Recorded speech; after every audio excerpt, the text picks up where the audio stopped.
Today on the Lazy RPG Talk Show, we're going to look at some recent Sly Flourish news and articles. Justice Ramin Arman, the designer of the D&D Starter Set, was on Mastering Dungeons.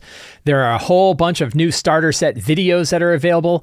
Now that we're looking at this, it's time to review Mike's Little Candles. Is Wizards of the Coast being a good steward of the hobby? Let's take a look at some of the details and some of the facts about what's been going on to ask ourselves where things stand today.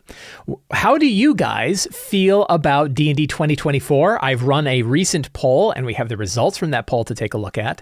I got some really good feedback from my talk about Dragonbane last week. I wanted to share some of that feedback because they are experiences from real people who have been running Dragonbane, and they have thoughts about it that I wanted to share. And we're going to cover more questions from the Patreon Q&A all today on the Lazy RPG Talk Show. I'm Mike Shea, your pal from Sly Flourish, here to talk about all things in tabletop role-playing games. Over on Sly Flourish, last week I published the article, Are Published Adventures Easier to Run? You can find a link to that article in the show notes where I talk about, are they easier to run? No, the answer is no. But there's other reasons why you might want to run a published adventure, and we talk about that in this article. I also did a readings and reflections of this article. This is a Sly Flourish podcast that I do on the Sly Flourish Patreon for Hero Tier subscribers, where I read the article and then I dive into it a little bit deeper. We take a little bit of a director's cut on the topic. Really fun. So I did that last Thursday. That was published on the Sly Flourish Patreon for Hero Tier subscribers last Thursday. Next week's article is Use Agnostic Tools. This is kind of following along on the idea that I feel like you should use individual tools that do the specific job that you want to help you build a resilient stack of tools. I dive into that a little bit more and talk about how you can work with your tools to run better games. If you want this article, you want to be alerted about this article, you want to get a copy in your inbox, please consider subscribing to the Sly Flourish newsletter. There's a link down in the show notes to do so. When you do so, you will get this article delivered to you on Tuesday, along with a free Adventure Generator PDF. And if you want to hear me talk more about this article, then you can become a Hero Tier patron of Sly Flourish, and you will get the Readings and Reflections podcast, where I will read it to you so you can listen to it in the car, or while mowing the lawn, or doing your dishes, or doing whatever you do. You can listen to me read the article to you. It's not AI generated. I read it myself every week, and I talk more about this article. So that's a good way to get the article in audio format. Next week on the Patreon, this is also for Hero Tier subscribers, I am going to be releasing a new independent City of Arches scenario called Vathrix Unchained. Vathrix Unchained is a very straightforward 3-page scenario for just the beginning of Tier 3 characters, level 11 5e characters, where they delve into the depths beneath the Forge of Vathrix, one of the locations at the top level, and they find out that there is a pit fiend who has been bound down beneath, and that's their fire from this pit fiend is what fuels the forges above and has done so for thousands of years. The pit fiend is getting free, and the characters need to go down there and deal with it. Can they stop the pit fiend? Can they defeat the pit fiend? Can they rebind the pit fiend, or even change the entire forge into something that is, a little less environmentally hazardous as having a bound pit fiend? So fun adventure, straightforward map. It's got encounters, it's got NPCs, traps and hazards, descriptions of the encounter itself, treasures, all the kinds of things that you would expect to get from like the 8 steps of the Lazy Dungeon Master are in here with really the way these are designed is for you to kind of read through the material you have and twist them and turn them into the adventure you want to run. So it is not like a step A, B, C kind of adventure. It instead is giving you, it is an adventure scenario that's designed to give you the material you need in order to build an adventure for your group, but fills out a lot of stuff, gives you a map, gives you descriptions, gives you secrets and clues, gives you the scenario start, gives you history, all the kinds of things that you would want that you don't want to have to come up with yourself is all in here. That is Vathrix Unchained. It will be released to Hero Tier subscribers of the Sly Flourish Patreon on Wednesday. So keep an eye out for that. Somebody pointed out, this is kind of fun, over in New York Magazine, in a section called The Strategist, was a whole talk about the things you need to start playing Dungeons & Dragons. And it has lots and lots of stuff in here. Very in-depth article. And it came to my attention because when you go really far down in the article and all the stuff you should buy after, field notes and GM screens and Post-it notes and book tabs and all that kind of stuff, Notion is there. The various virtual tabletops. You keep going down. Hey, look at that. Sly Flourish's Lazy DM Workbook was there. So that's pretty cool. Of course, they send it like, buy it at a thrift shop. You don't have to buy it at a thrift shop. You can actually go buy it directly from my store. It is the best way to get it. You get the best quality book. But the workbook is there. So I thought that was really cool that they have like Keith Ammon's book is there as well, along there with your dry erase markers and your Chessex mat and your wet erase markers, which, this stuff I recommend too. So anyway, really cool. Hey, Dwarven Forge. They got a Dwarven Forge section in here. I will link to the article. I thought that was kind of cool. Lots of material in here, but I was happy to see my little humble book here inside New York Magazine. That was kind of cool, kind of outside the typical scope of what we see. So that was a neat thing to see. And you can find a link to that in the show notes.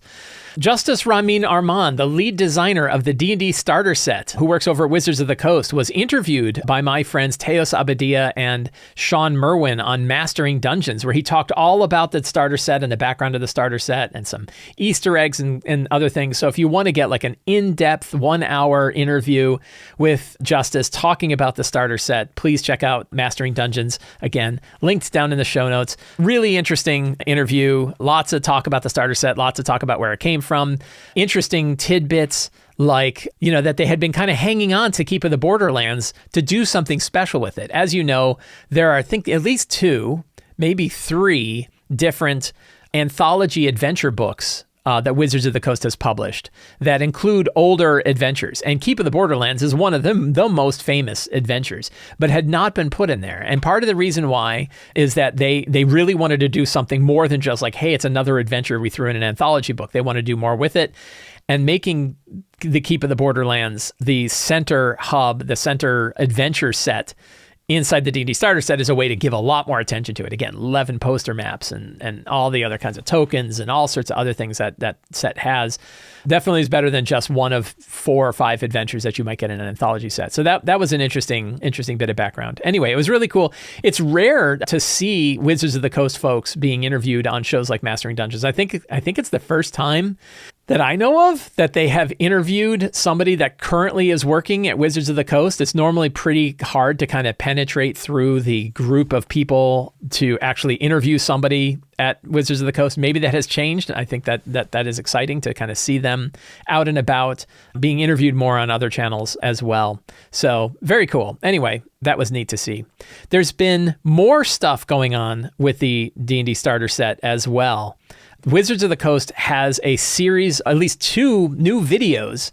One video, and you can find links to this. You can find links to this down in the show notes. So they have a new ad. It's an hour. It's a 1 minute, 20-second long trailer for the Heroes of the Borderlands starter set that was professionally done with real actors and real sets and real kind of things that sort of hang on to the idea of the generational aspects of Dungeons and Dragons. You could have played it as kids yourself. You could get married. You could have kids of your own, and then you could teach it to kids of your own. And how they've, over the 50 years of D&D, has now spanned multiple generations, which is, a good thing to kind of highlight. And it's a fun ad. It really kind of shows the fun of it.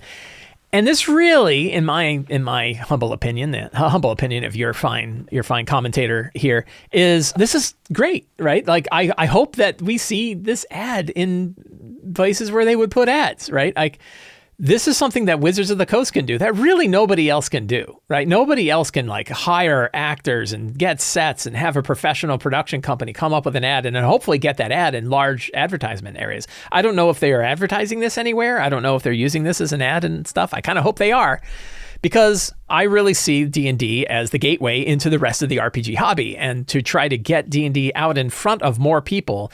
And now I think probably more than ever, I'm just making this up, I have no data on this.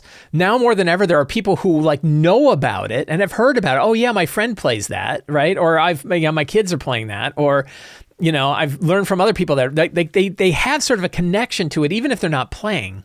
And when they see it, they might go, I'm going to ask if I can get in a game, or I'm going to go talk about it, right? And now that they have the Heroes of the Borderlands box set, and you're like, I could just go to a store and pick that up. That is great. So I really feel like this is one of the things that Wizards can do that brings more people into the hobby, which is why I think it's something important to highlight. Also interesting is they have another hour-long video where they worked with Stinky Dragon Pod I myself have not heard of Stinky Dragon Pod, but clearly I am in the minority because they have 600,000 subscriber channel that seems to primarily focus on shorts. Their shorts get millions of views, right? We have 2 million views on the fourth short they did recently. Their videos don't seem to have quite as many views, but they have 658,000 subscribers, which is more subscribers than Wizards of the Coast has for the Dungeons and Dragons channel. So you can tell why they picked this group. I haven't watched it yet. I'm curious to see it. This is a 1 hour video, hour and 11 minute video where they run the folks from Stinky Dragon Pod through the Heroes of the Borderlands. I think if I understand it correctly, they literally like threw the box. I don't know if they literally threw it. They handed them the box and said, go run. And so I think they're running it on their own. I don't think they have like a pro DM or anything like that is running, but boy, they have a nice set. I'll tell you, like the environment where they're running it looks better than my dining room, right? My dining room doesn't look like this. So that's pretty interesting. So I'm eager to, I want to watch it. I want to see what's going on. Looks like it'd be fun. And again, kind of gets in this idea of this is the sort of thing that Wizards can do that the rest of us cannot. So looks really interesting. I'm glad to see them. I mean, obviously it makes sense, right? They put a lot into the D&D starter set. It is a really good starter set. I've done a spotlight on it. I think I did a video where I dug into the starter set pretty thoroughly and liked it a lot. I hope they do a lot with it, right? Because I think it could be a great way to get people into the hobby. Speaking of Wizards of the Coast and getting people into the hobby, one of the things, now that this is out, now that the D&D starter set is out, I thought it was time to take a look at a little segment that I do on this show from time to time that I call Mike's Little Candles. So to me, Mike's Little Candles, this whole thing about Mike's Little Candles, which is kind of a dumb name for something that nobody understands unless you explain it. So it's probably not a great name. But the real question is Wizards of the Coast being a good steward of the RPG hobby? You probably already have an opinion, right? You probably already have an opinion of it. What I wanted to do is find specific, clear measures, one way or the other, of whether or not Wizards of the Coast is being a good steward of the hobby. I'm going to say something controversial. They don't need to be, right? Wizards of the Coast is a subsidiary of Hasbro. Hasbro is a publicly traded company. Their only real responsibility is profit back to shareholders, right? That is really their only actual responsibility. However, you hear Wizards of the Coast talk about wanting to be good stewards of the hobby quite a bit. Dan Ayub, the new brand manager for Dungeons and Dragons, the new, what do they call it? Franchise, the new head of the D&D franchise, basically wrote an article saying we want to be good stewards of the RPG hobby and here's what we're going to do. So I believe that the people that are in charge of Dungeons and Dragons are not just focused purely on profit motivation for shareholder value. I think they actually do care about D&D, but they are also working inside of a large company. They are, their bonuses are not built on whether or not they're being good members of the hobby. Their bonuses are built on profits. So, but the reality is, as a company, they don't owe us anything, right? They owe us a product for the money we pay. That is the only thing that they owe us, really. However, when folks at Wizards of the Coast talk about wanting to be good members of the hobby and wanting to be good stewards of the hobby, I think it's a good question of, are they doing that or not? Which is why I do this. So the candles. So I try to imagine you have a row of little candles. Each candle kind of represents something. And the candle either has a fire that is up, which means it's good, or a fire that is out, which means it's bad. And along the line, you can look at which ones are flaming up, which ones are off, which ones are flickering, which ones have gone out that used to be on, or which ones have gone up that either never existed in the first place, but now have come back. And really, since this whole kind of concept came outside of the remnants of the OGL catastrophe back in 2023 of, hey, they were definitely not being good stewards of the hobby when that happened. But they did some things almost immediately within like 2 months that I would say were massive benefits to the hobby overall. And they have continued to do stuff that I would say are massive benefits to the hobby.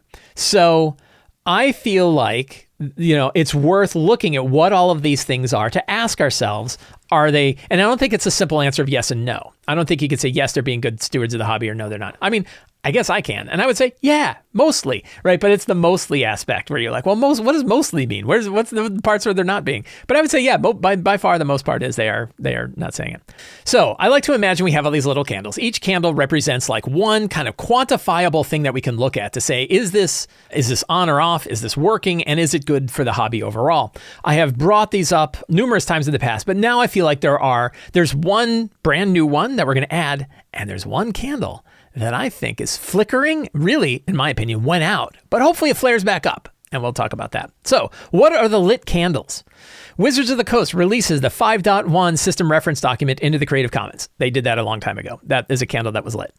Wizards of the Coast releases the 5.1 SRD into the Creative Commons in four other languages. That was really good. That was kind of a surprise. And in fact, this kind of opens up a new candle that we might want to consider that has not yet been, I'm going to say an unlit candle with no promise, which I will put at the top, is WOTC releases the 5.2.1 SRD in other languages, right? Because they haven't done that yet, to my knowledge, right? The 5.1 SRD is released in French, German, Spanish, and Italian. I think I have that right, and English. But the 5.2.1 SRD is not. Do they owe it to us? No, they don't owe it to us. Would it be cool if they did it? It would be very cool if they did it. That would be a candle. I don't think it's a candle that's out because, they never really promised it. But that would be nice if they did it. Wizards, so they have 4 languages. Wizards continues to release physical D&D books, right? And I bring this up and some people are like, well, duh. Like, why would you bring that one up? But there are definitely lots of people who felt like, no, they're going to move away from physical books and they're going to focus on digital stuff only. This is a flickering a little bit because we're starting to see more supplements that are only available on D&D Beyond, right? One of the things they talk about with Forgotten Realms is there are other regions and other things that they are putting out that are not going to be available in printed material and are only going to be available online. I'm not crazy about that. I don't know that it's like the end of the hobby, right? I don't think it's a huge deal, but the idea that there's more and more exclusive digital only stuff to me is a sign of a flickering candle. But generally speaking, the main, and particularly the core books, like what do we really care about, right? We care if the core books are in physical book form, and the core books are in physical book form. So whether or not there's a Netherese supplement is not going to blow, oh God, the hobby's dead because there isn't a Netherese supplement that's in a physical form. The physical books the physical core books is the main thing. Wizards continues to release current D&D products on Roll20. They continue to do so. Wizards continues releasing current D&D products on Fantasy Grounds. They do so. These are lit candles. For non-Wizards D&D Beyond publishers, Wizards continues offering a non-exclusive license for third-party products on D&D Beyond. So this is a candle, right? And the candle is that for those publishers who are publishing on D&D Beyond, they are not being stuck into an exclusive license where they can only publish on D&D Beyond. What's interesting about this one is a couple of publishers so far have done this on their own. Chaosium, Mike Merles recently wrote a Call of Cthulhu supplement that is only on D&D Beyond and is not in a physical product. And from my understanding that he wrote over on EN World about it, is he said that Chaosium didn't want to confuse the market by putting out a 5e product next to their own Call of Cthulhu based products. So they only wanted on D&D Beyond. So they weren't put under exclusive contract. However, they made it an exclusive contract. And I don't think they have any intention of making like a PDF of that available for sale. That's kind of shame on Chaosium, not shame on D&D Beyond. But it's an interesting thing. And I think it's an interesting angle when I'm not going to dive too much into D&D Beyond. I talk about it all the time here. But that's one thing to consider D&D Beyond is sometimes people are putting their own restrictions on themselves, even though Wizards of the Coast is not putting that restriction on them. Here's a flickering candle. Wizards puts out free educator resources and a free PDF adventure for kids. This is now flickering to off. And we're going to put a date on it because that's, I'm going to bold it and put a date on it. Let's come back to that in a second. I'm going to cover the rest and then we're going to come back to this one. Wizards of the Coast releases D&D products on Foundry. Yes, that was actually a surprise and I'm glad they did. And what I like about that is the stuff that you buy from Wizards of the Coast on Foundry, you download and you keep. You get to have it on your instance of Foundry. For example, I bought the D&D Starter Set, the digital version of the D&D Starter Set on Foundry so that I could, and I don't even really use Foundry, but I wanted my own digital copy of it. And I now have it, and it's sitting there on my Raspberry Pi, which is backed up on my 2 hard drives and then pushed over to Amazon Glacier. So I have the stack of my own copy. They can't take it away. Nobody can remove my copy of the D&D Starter Set that I have my own digital copy of on Foundry. It's one thing I love about Foundry. Wizards of the Coast releases D&D 2024 as physical books. Yes. D&D 2024 on Foundry. Yes. D&D 2024 on Fantasy Grounds. Yes. D&D 2024 on Roll20. Yes. And they released, and that's the one, they released the 5.2 SRD in the Creative Commons. I'm going to add another candle, and that candle is WOTC releases a physical boxed D&D starter, physical D&D starter set. All right, brand new, adding it in there, and yes, they have done that. One thing I'm going to add, which is a not yet, an unlit candle with no promises, is WOTC sells physical D&D starter sets at Target and Walmart. I'm going to pick on them specifically because they're big box stores. I don't know yet that you're seeing them in Target and Walmart. If you start to see them in Target and Walmart, let me know. Why does that matter? And that matters because that's how you get an RPG product in the hands of people who don't go to local game shops, who might not see it elsewhere, but they might see it at their big box stores. It gets D&D in more people's hands, and thus brings more people into the hobby. So I think that is an important consideration. If they, for example, were only selling it online on their own store, I don't think that's helping. Like, their profit margin is better even if they get fewer sales. And I think more sales would be better. So I want to see it in big box stores. My understanding is that they are aiming to get it in those big box stores. I don't know if it's there yet though. So, but that is one. So that is a new lit candle. But let's go back to the free educator previously lit candles that are now unlit. So Wizards of the Coast used to have an educator resources page. And I got an email sent to me. It was after I was going to already talk about this candles topic. Somebody sent me an email and said, hey, did you know that the Wizards of the Coast Dungeons & Dragons educator resources page went down? And I said, did it really? Right. And I got a link and it went down. And I was actually linking to it off of we have a Sly Flourish page called sponsorships. And on the Sly Flourish sponsorships page, I had a link to it. And that link was dead. And I reached out to Wizards of the Coast and said, hey, what's up? Why did the educator resources page go down? Right? What's going on with this? Because I don't want to jump to conclusions. Right? Although I had a conclusion already and I was curious, and my conclusion was not alleviated. And what I got back was can't talk about it right now. It is nothing nefarious, but the material is still available if you go to the ymiclassroom.com lessons plan /D&D page. So I will link to that down in the show notes. And it's all the same stuff. It's all the same stuff that used to be on the D&D, that used to be in the D&D page. But regardless, and recognizing, okay, it's nothing nefarious, right? I believe that, except when you remove a page and you leave no notice, no link to the other side, no connection, no understanding of why, I don't know how it is anything other than nefarious, right? Because how hard is it to say, hey, we're hosting it now over here, right? Or if you want to find resources, find it over here.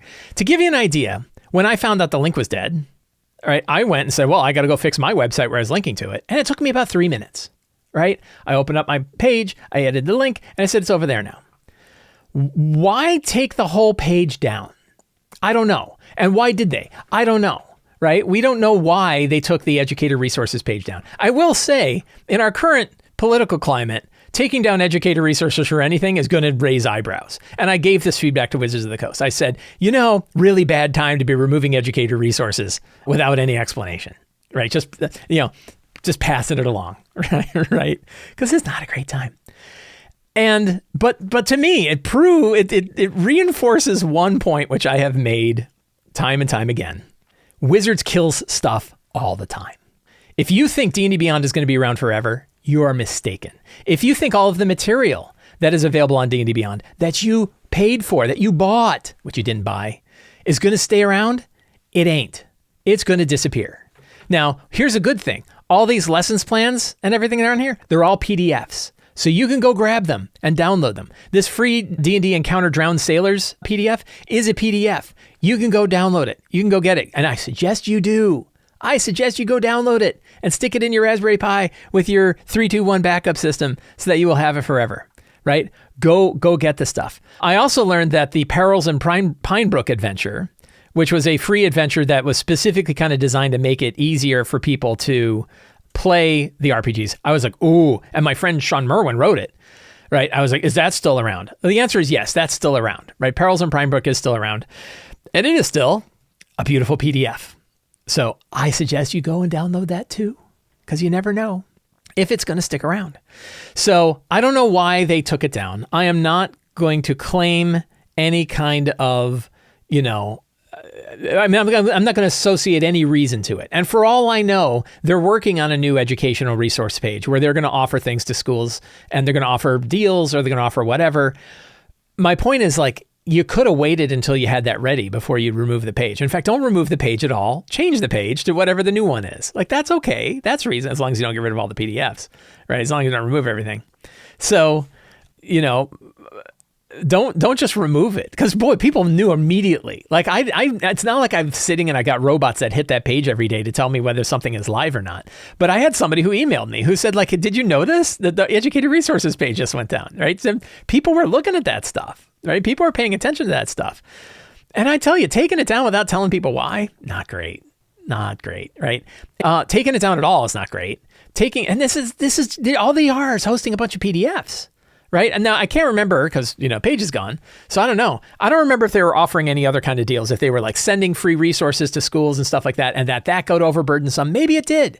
It did for us. Like, we were doing school programs. Michelle and I were doing grant programs for schools, where basically it was like a sponsorship. We would give money to schools.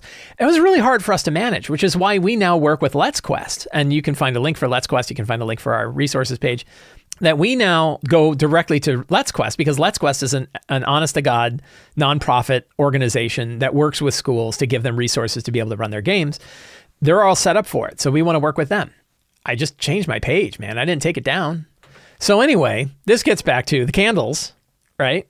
And do they owe us this? No, right? They don't owe us anything. We shouldn't expect that all this stuff is going to stay up or not. They don't. We can hold them accountable for the fact that they did this, particularly when they come and say, we want to be good stewards of the hobby. Okay, you want to be a good steward of the hobby? Quit removing web pages, right? They killed all of D&D.wizards.com. Huge website with all kinds of really great articles from all kinds of designers that went back for like 25 years. Gone. It's all gone. You can find some of it on archive.org. But it's all gone. Stop killing web pages, man. They kill web pages all the time. So but I think it's really bad when you pull down the educator resources page, right? Like that, people were using that to help teach D&D, your commercial product, in schools, because people like myself feel the game is so important that it's really great. Yeah, people bring up the Wayback Machine as your friend. I couldn't find the Wayback Machine versions of these pages. I couldn't find the old pages. If you can find the page, please link it here. I'd like to hear it. Anyway, I'm bringing that up, and hopefully they put the educator resources page back, or at least offer some kind of explanation.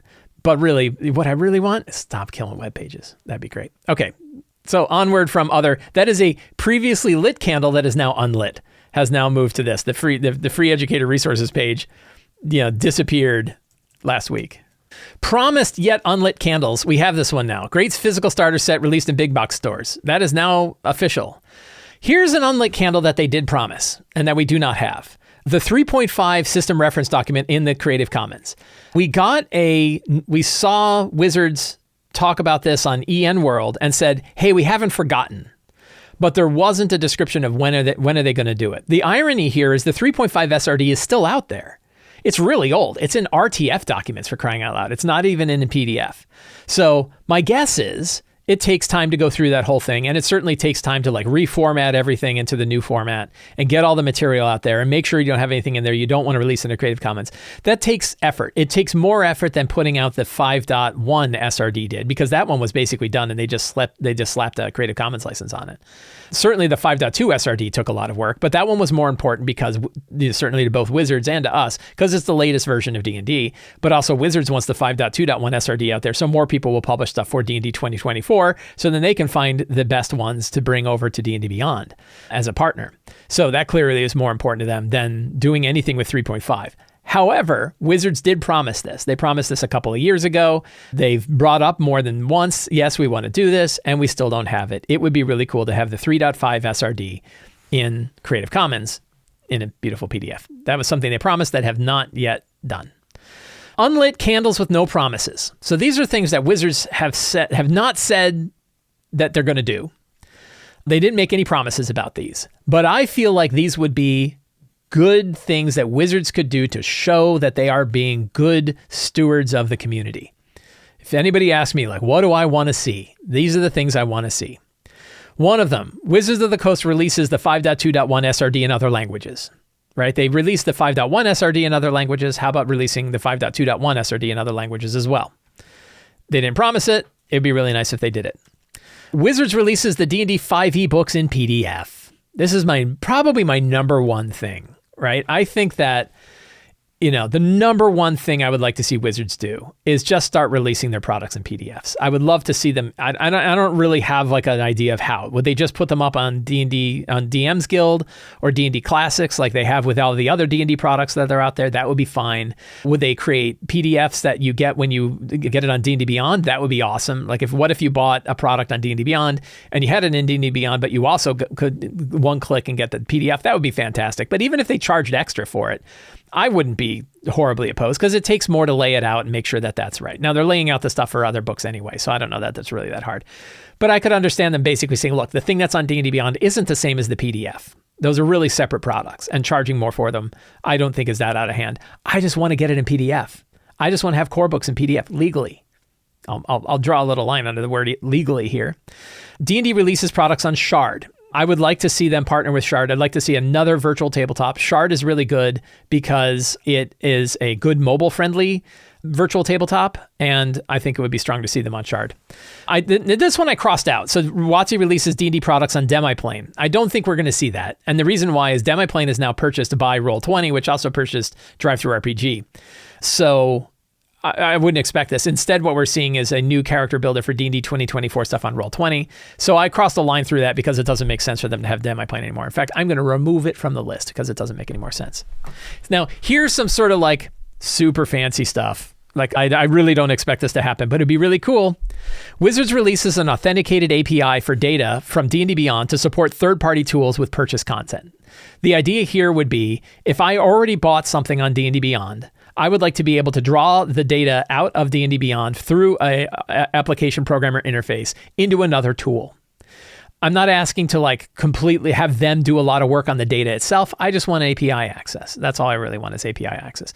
There are a whole bunch of unofficial API connections and all kind of strangeness that goes on that are letting small tools and applications draw data from D&D Beyond and put it into other tools like Foundry and like Roll20. Those things already exist. It would just be nice if there was an official API for this. It would also help us be able to go pull the data down and keep a copy of our own data that we purchased when we signed up on D&D Beyond.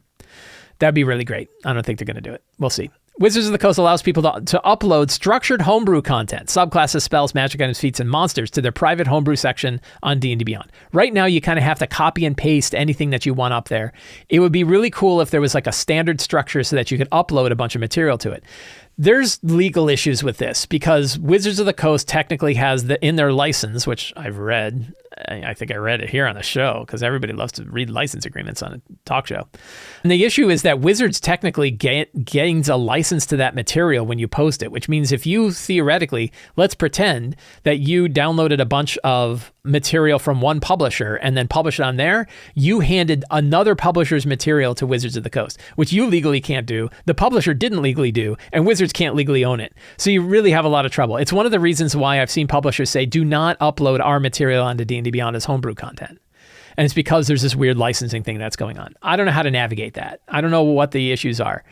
But I do know that from a customer standpoint, it gets in the way because it would be really cool to upload, like, say, a subclass from a Kobold Press book that you bought somewhere else and upload that subclass with all of the components and everything into D&D Beyond. That would be pretty cool.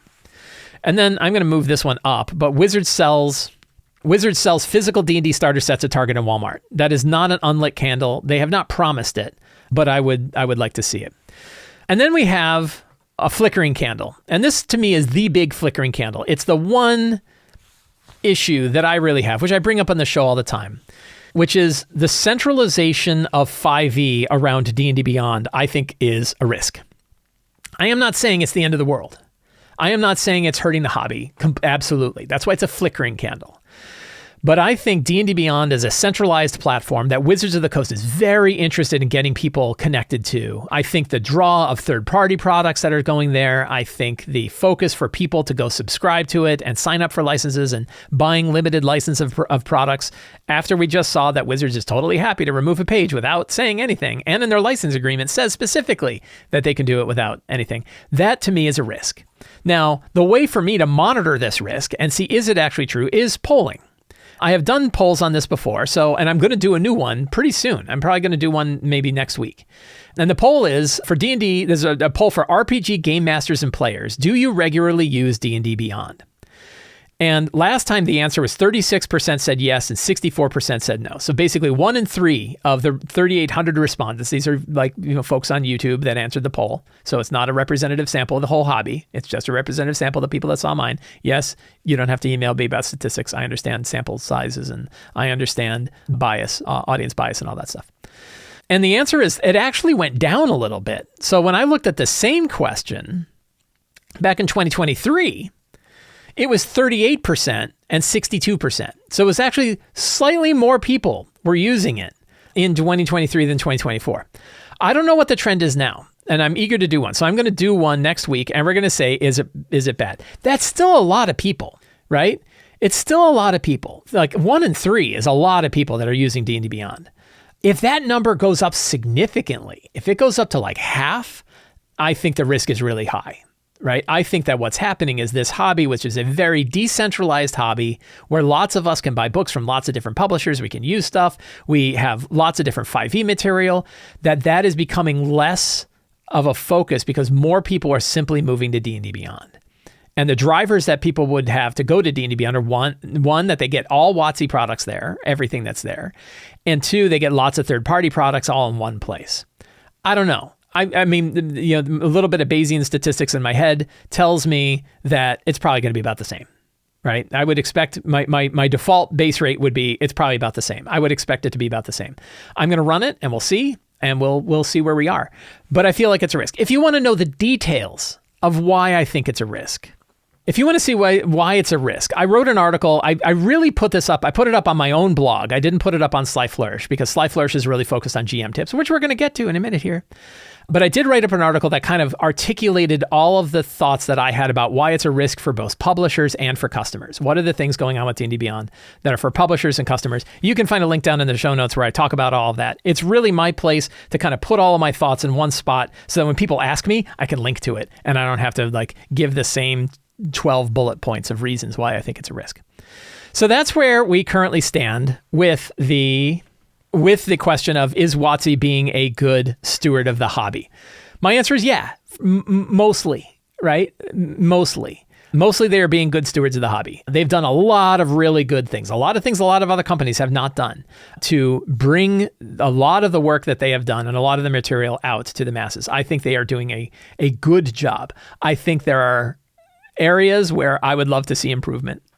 But I think we would all like that. And I don't think the things I'm asking for are completely out of hand. The idea of them selling PDFs to me, I get people that tell me, no, they'll never do that. And I'm like, everyone else does it. Every other publisher does it. They do it for all of their material except for 5e.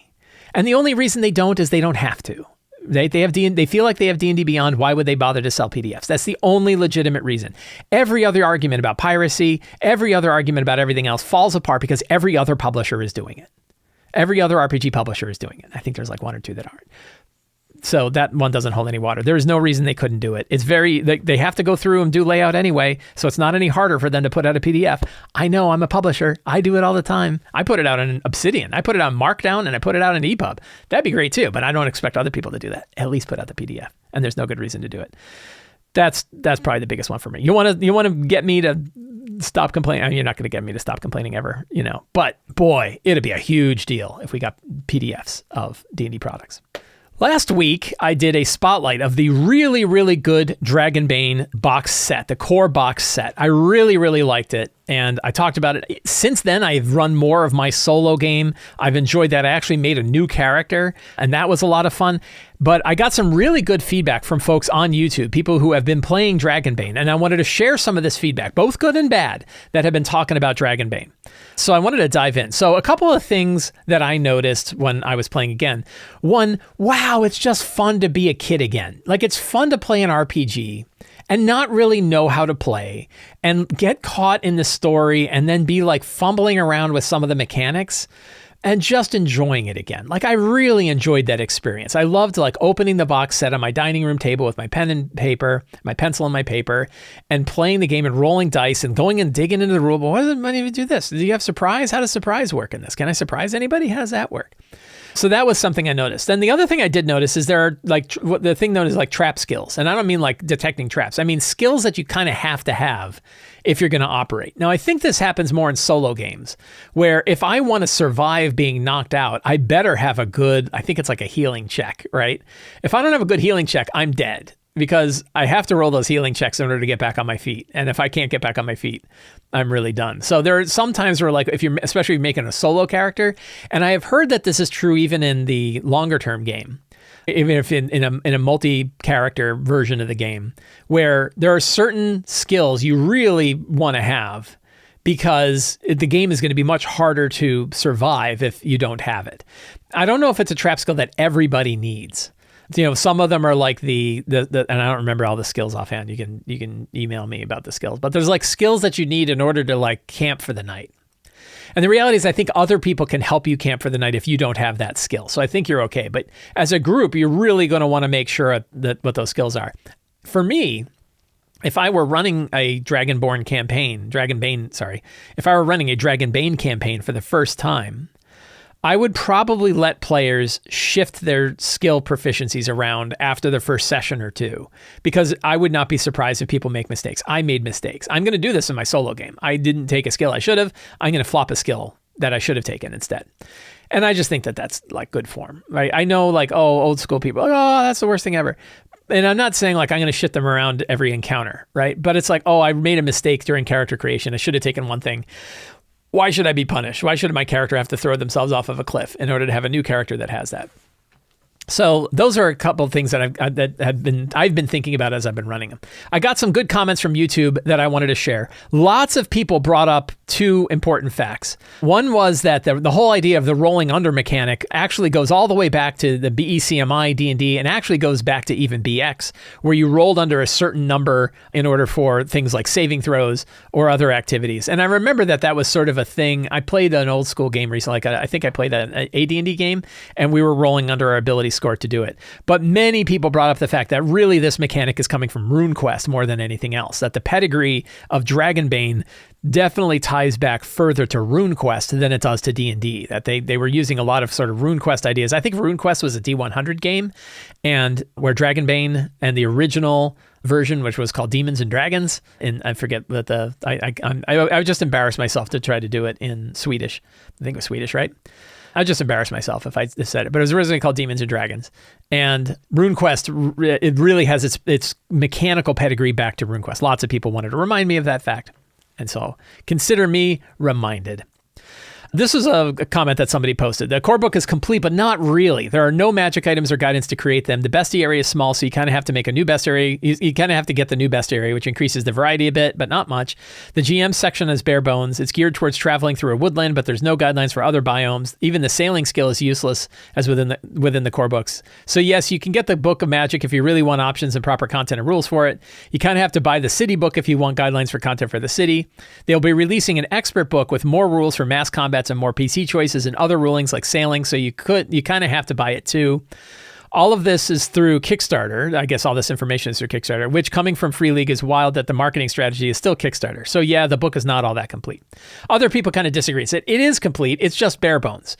And I think that is a fair assessment. Like one thing, and I don't think I talked about this too much in my preview, is you definitely read the book. You read the core book. The core book is not huge, right? It's not a ton of pages. It's not 390 pages. And it is relatively thin, and there's lots of stuff that you're gonna have to figure out. Like one thing was like, when should GMs call for skill checks is not really described. Like it talks about how skill checks work. It gives some general kind of stuff, but it doesn't really describe it specifically.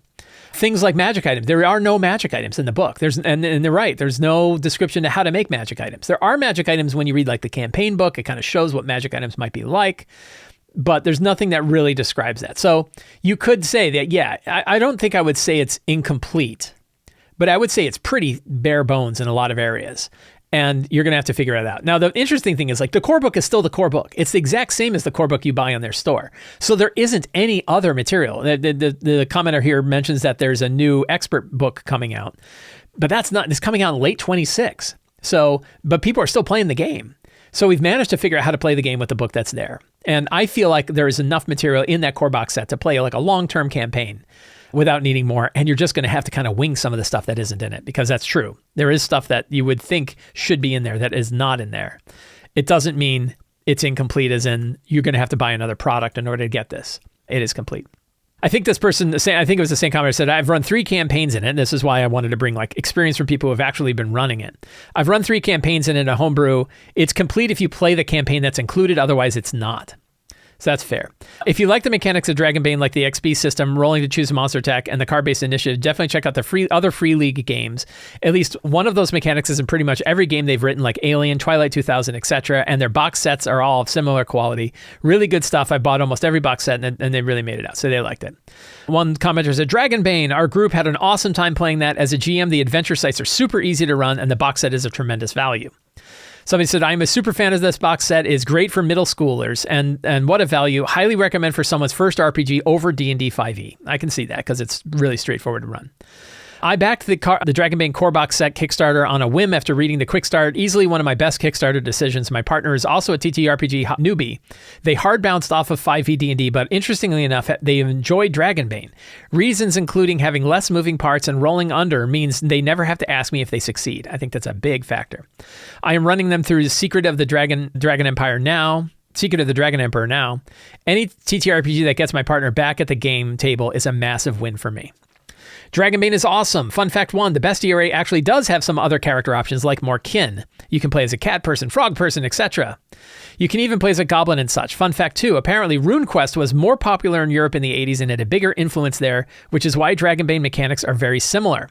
Fans of RuneQuest and Call of Cthulhu feel right at home.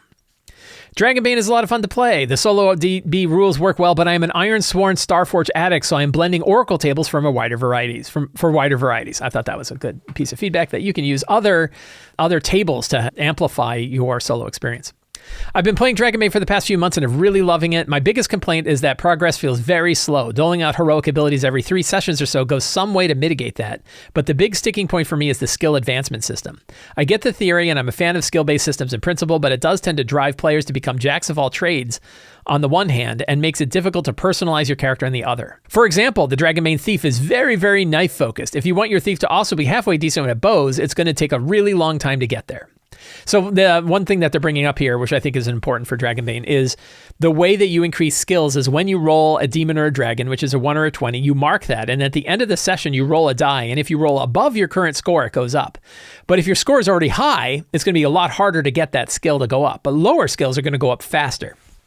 So that's why he's saying, like, eventually, like, everything sort of hits a median level. Like, you're going to have a lot of 11s, but, maybe 12, 13, 14s. But then, like, getting to 18 is actually pretty hard because you have to roll pretty well to get an 18.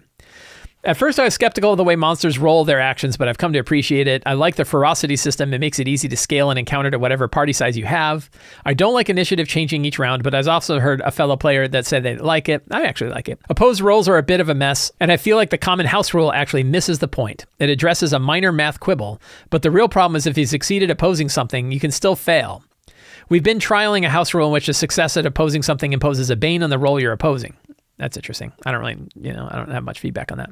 Overall, it's a great game, but I feel it will be a temporary diversion from whatever your group's main game is. On the subject of duck people, I don't think it has universal appeal. I know several people have bounced off that pretty hard. Yeah. And then the next one. I backed this starter set based on the cover art, Mallard Assassin, alone. So some people threw money at it right away just because of the duck people. Other people not so excited about duck people. I've now played a few one-shots and an entire adventure of Dragonbane and have thoughts. Initiative is very cool, especially with how it works with monsters. Roll under for success is cool, not comparing to DCs, makes things faster. I agree. Free character building is neat. Monsters always hit is 100%. The leveling system is cool per session, but sucks over a long period. That's interesting. The feats are terrible. They're either incredibly good or nearly useless. And the leveling system as described in the book, getting an 18S stat is too long. For Dragonbane's heroic abilities, I would hand one out probably somewhere between 1 to 2 times as often as a 5e new level, probably one every few sessions or so. Here it is, Drakkar ok Diminar, I think is what it's called, which is Dragons and Demons. Drakkar ok Diminar, or Dragons and Demons, derives from a Swedish translation of Chaosium's Magic World book found in 1982 Worlds of Wonder box set. So the game's DNA is very much basic role-playing with lots of Free League design flourishes. I have only 2 quibbles with Dragonbane. When I think of a duck, I don't automatically think of it as a mallard. The most common duck around here is the mannered duck, not mallards. It also is odd to name folk after an animal like that. The other is running some of the monsters as NPCs seems to slow combat encounters compared to, say, a giant or a manticore. Still, D&D isn't noted for speedy combat, not counting nimble. Very small nitpicks indeed. The Creating Adventures chapter is great. The characters hear about some small, sad halfling bard who wants to hide a sword called Sylvan's Treachery. Then the destination might be an overgrown village called Vindergard, surrounded by remains of dead animals. Weird and interesting. I love the art. The art should be enough to sell the game to players. 2 more. I've run the campaign in the box set, and I and my group have a really good time, but there's only one fundamental flaw, which is the dodge mechanic. This one I thought was kind of interesting. In my view at least. I got a cough again. I'm going to start that one again. I've run the campaign in the box set, and I and my group have had a really good time, but there's one fundamental flaw, which is the dodge mechanic. In my view, at least. At the start, all characters were different. There was a knight, a wizard, a hunter, etc., but by the end, they all maxed out the dodge and forgot the armor because it was so much better to just dodge than anything else. They started to pick the talent that gave them more willpower and the talent to dodge without spending an action. In the end, they were basically untouchable as long as they had the willpower to dodge. After that, they were almost trash. Not much better than a commoner. This, from untouchable god to peasant, in the end game was a deal breaker for me. But besides that, the location adventures were amazing and to run really good and interesting with nice NPCs, enemies, and things to find. So I thought that was interesting about the dodge mechanic. I hadn't really heard about that. And I haven't experienced it myself, but I can understand that, like, you know, if you min-max the one thing that you can just spam to avoid stuff, you know, and players love to focus on the damage mitigation. I don't know why. Did you run with the rule that you cannot shift rest while in any dangerous location? And the rule that they only get 1 round rest and 1 stretch rest each shift? This sounds more like a 15-minute adventuring day style problem than an actual design problem. If there are just 3 combat encounters in a dungeon and each one takes just 3 rounds, where each dodge more than 1 attack round, that's like 27 plus willpower, far more than any normal adventurer would have, even after round and stretch rests. So this was a response to the guy who had the dodge problem. This is one of the responses to that. So I thought that was really interesting. Anyway, I wanted to provide that feedback because I thought it was really good feedback from people who have been playing Dragonbane and understand what it's like and have these experiences, a mix of different experiences. So I wanted to bring that to you guys. I'm still really excited to play. Let's do some Patreon questions. Every quarter on the Sly Flourish Patreon, I put up a new Q&A thread every month. Patrons can ask any RPG-related question. Some of those questions I bring here so that we can talk about them on the show. I answer all the questions there every Friday, and then some of them I bring here to the show so that we can talk about it.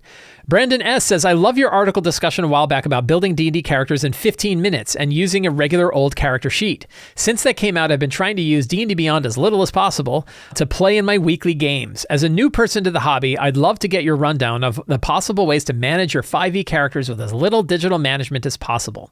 I've read stuff about laminating character sheets, using index cards, etc. Yeah, so Michelle and I talked about this. Michelle now has been my wonderful wife and partner here at Sly Flourish, has now been running a 17th level paladin of the Herald using level up advanced 5e rules with no character builder whatsoever. So I asked her, like, what are some of the things that worked well and what are some of the things that have not worked as well? Some of these you probably already heard. But there's a couple that I think are worth noting. So some things that she brought up is, one, you don't have to write down the stuff you already know or really don't matter. So you don't have to write down every single species ability if you think it doesn't matter. The fact that your elf has a trance state when they sleep, for example, is that really important enough to put on your character sheet? Instead, you could just put the page number for the species next to the species listing on your character sheet. And if you want to look stuff up like that, you can go look it up.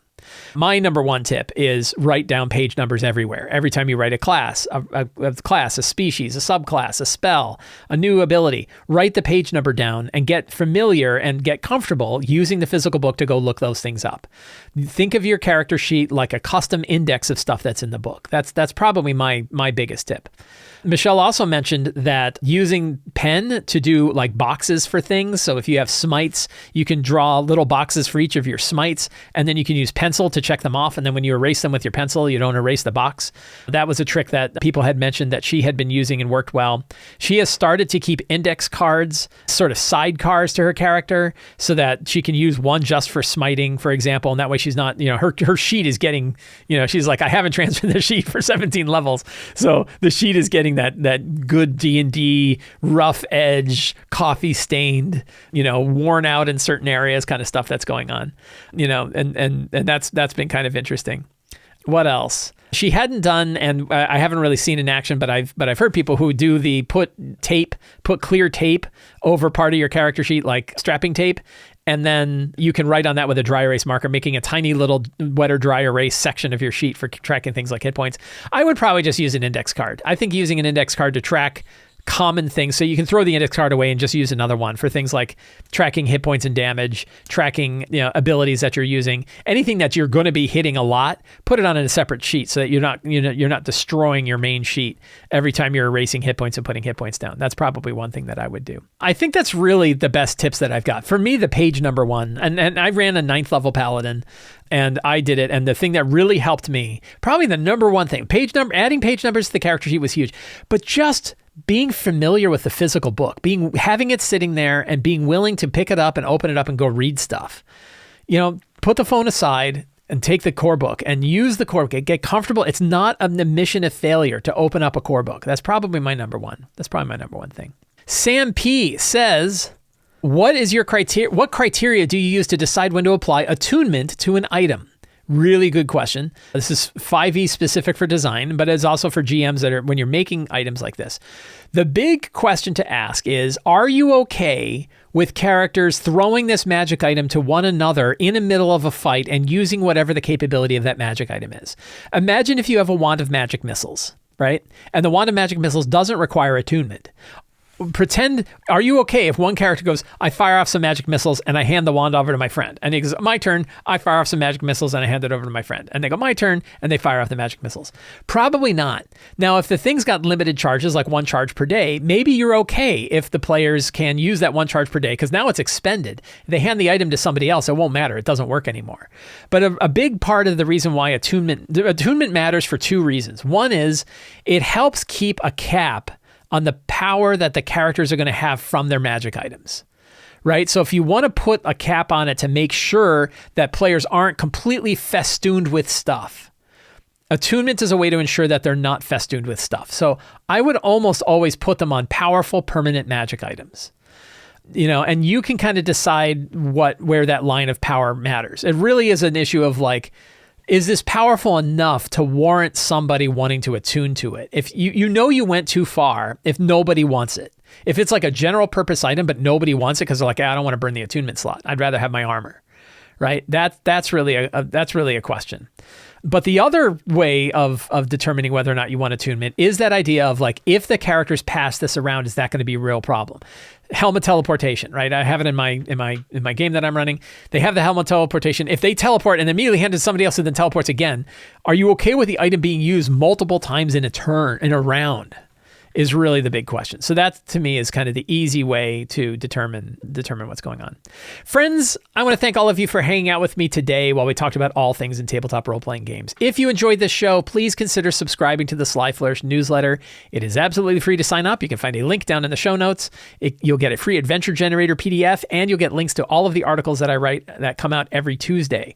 You can also join me on Patreon. Patrons get access to all kinds of tips, tricks, tools, adventure scenarios, access to our awesome dedicated Discord server, the Readings and Reflections podcast, and more.